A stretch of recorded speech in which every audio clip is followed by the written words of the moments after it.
Well, good morning. This is Plant Smart Living with Farmer Fred. Really glad you could join me today out here in the vegetable garden. It's a beautiful day here today in Pennsylvania, Zone 6. Well, today's video is part 2 of 5 garden mistakes to avoid for beginner gardeners. So thanks for joining me today out here in the vegetable garden.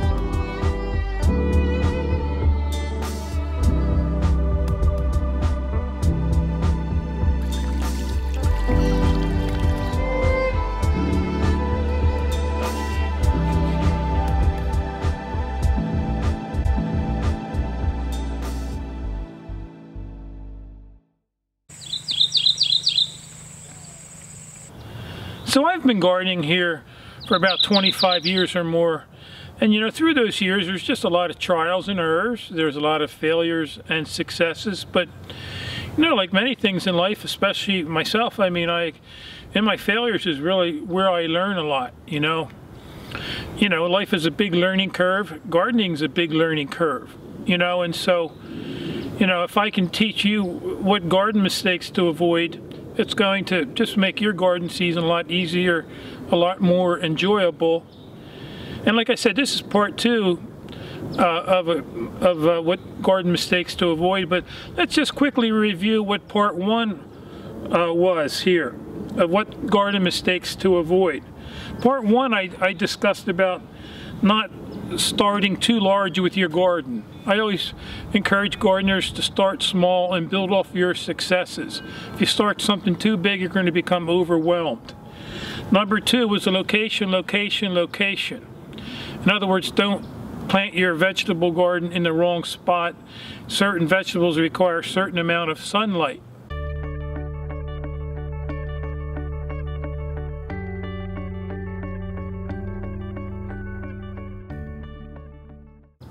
Number 3 was proper soil conditions. Avoid the mistake of growing and planting in your existing soil if there's too much clay, too much rock, too much sand, or if it's too wet and soggy. Number 4 was to avoid creating too much work for yourself. You know, in other words, I'm recommending for beginner gardeners just to buy some transplants and seedlings from a local nursery for the first year or 2. And number 5 was avoid installing your plants too close together. You want to space them enough so that you get good air circulation and enough room for each plant to grow. So anyhow, part 2, number 1 mistake to avoid is to avoid the mistake of buying the wrong type of tomato plant. In other words, tomato plants, you know, they're either an indeterminate or a determinate type tomato plant. So when you go look at tomato plants, you want to read the labels. You know, a determinate tomato plant is a bush type tomato plant. They may get anywhere from 36 to 42 inches tall. And the indeterminate is a variety where they're going to grow anywhere from 6 to 12 feet long. I grow a lot of sun gold cherry tomato plants in my garden. I just love them.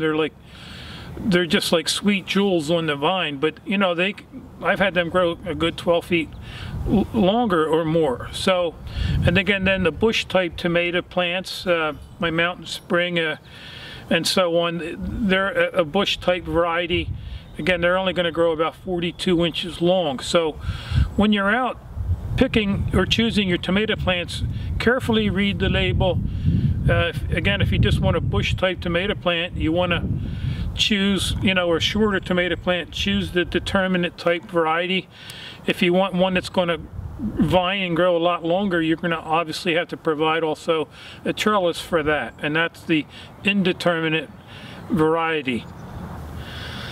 So number 2 on the list of garden mistakes to avoid would be to avoid installing some type of mulch on your garden bed. You know, now that you have your plants installed, you want to install some type of mulch. Now, garden mulch is kind of like icing on the cake, you could say. Mulch is typically a 2-inch layer, maybe 3-inch layer of of some type of material that's going to suppress the weeds. It's going to hold in the soil moisture, and so you will require less watering. And you know, who wants to spend their garden season weeding, you know? And so a garden mulch sits on top of the soil, lays on top. You know, you can, in the past I've used grass clippings for my mulch. You can use straw. You could even use compost itself. You know, if you buy a certified weed-free compost, that's always good to use. I have used some compost in my soil for that. Right behind me, another mulch is your 6 mil polyethylene plastic. This black plastic I grow my tomatoes in, my green bell peppers, my eggplant, and some of my basil. But the plants just thrive in this black plastic. You know, again, it suppresses the weeds, holds in the soil moisture. This also warms the soil up earlier in the season. In this bed here, I also have a drip irrigation system that runs underneath the plastic. And so you do want to remember to install some type of mulch on your garden. So number 3 on the list of garden mistakes to avoid would be avoid the mistake of being reactive in your vegetable garden. So what do I mean by that, by being reactive? Well, the problem with I get questions from subscribers. You know, they ask me about how to control your pests in your garden and bugs like aphids or the cabbage looper worm. And so I always encourage gardeners to be proactive in your garden, not reactive.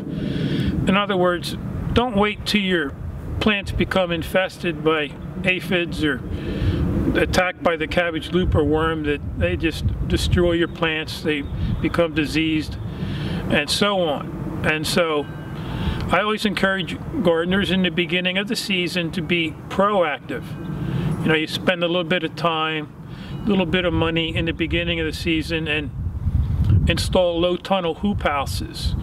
You know, you can see behind me over there on the side there some of my low tunnel hoop houses.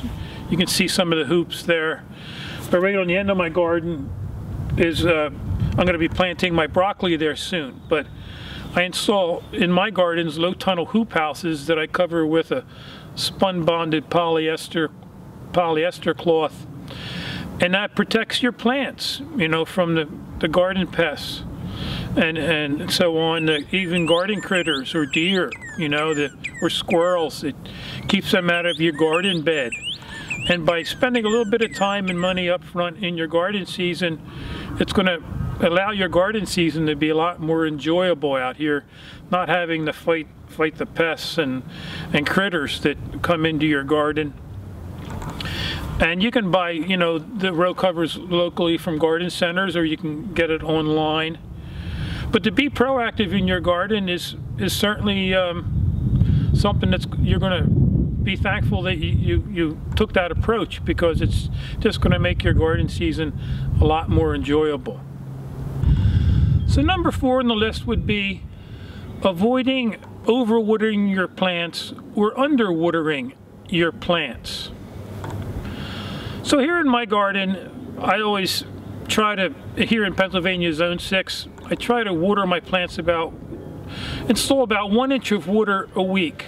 Now if you use like a oscillating sprayer or something, you can always lay a can in your garden and put a 1 inch mark on it, so it'll give you an idea of how much water you've applied in your garden, on your garden beds. Now a week and a half ago I did direct sow some of my garden seeds out in my garden, like my curly leaf kale, some Swiss chard, some red beets, some spinach. And so that's another thing you always want to be careful of, is that whenever you direct sow seeds in your garden, you don't want those seeds to dry out. During the germination period, it's very important that you keep those little seeds, tiny little seeds, from drying out. So you always want to make sure during a week or two that you keep that soil nice and moist for them to grow and develop underground. But You know, depending on your area, you know, in the time of the season, you may have to water your garden maybe even more than once a week. You want to avoid the mistake of underwatering or watering too much. If you water too much, you know, you're gonna promote shallow growth, root growth on your plants. You want those plants roots to go down deep. So if you water like once a week, but you do it a deep water, that's going to cause those roots to want to go deep into the soil, and therefore they're going to take up more nutrients in the soil. That's going to develop a stronger, healthier plant. Now, you could also use drip irrigation systems. Here under my 6 mil polyethylene plastic, I have drip irrigation. That's another great way to water your plants. You can buy soaker hoses from your local nurseries. I've used those here in my garden. But also in the beginning of the season, I just use a hand wand. You know, when those plants are smaller and more delicate, you know, that's what type of watering I use in the beginning of the season.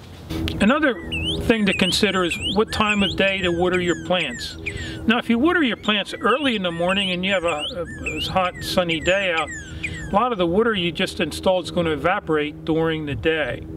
So here in my gardens, I try to water my garden late afternoon. So, but not too late in the afternoon or near evening so that they don't have time to dry out. You want late afternoon, still gives you an hour or two for the water on your leaves to dry, you know, because if you water the leaves too much or too late in the evening, you know, it could just promote disease or fungus on your plants. So watering late afternoon, yet there's still an hour or two of daylight, allows the water on your leaves to evaporate and dry up. So number 5 on the list would be avoid damaging your plants when it comes to harvesting them, the fruit, you know. For instance, I have a little set of hand pruners that I use when I go to harvest some of my eggplant.